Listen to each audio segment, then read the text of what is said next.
अहमदाबादमध्ये झालेल्या भीषण विमान अपघातानंतर नवी मुंबई आंतरराष्ट्रीय विमानतळासाठी आवश्यक असणाऱ्या खबरदारीचे मुद्दे अधोरेखित केले जात आहेत।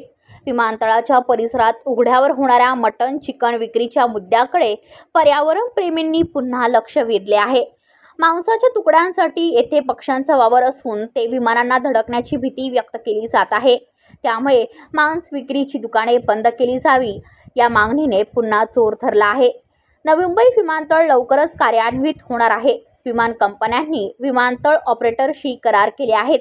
सिडकोच्या अध्यक्षतेखाली एअरड्रोम पर्यावरण देखरेख समिती नियुक्त करणाऱ्या महाराष्ट्र सरकारने आदेशात स्पष्टपणे नमूद केले आहे की विमानतळापासून 10 किलोमीटरच्या परिसरात कत्तल करण्यास मनाई आहे।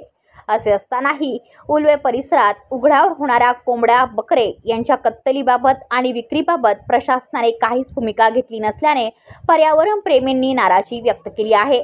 उल्वे हा भाग सिडकोकडे आहे आणि तरीही त्यांनी त्यावर कोणतीही कारवाई केलेली नाही। अहमदाबादला झालेल्या अपघातानंतर या मुद्द्याकडे गांभीर्याने पाहण्याची गरज पर्यावरण प्रेमींनी व्यक्त केलेली आहे। पनवेल, नवी मुंबई आणि रायगड जिल्ह्यातील ताज्या बातम्या आणि नवीन घडामोडी पाहण्यासाठी सबस्क्राइब करा कोकण संध्या न्यूज चॅनल आणि दाबा बेल आयकॉन।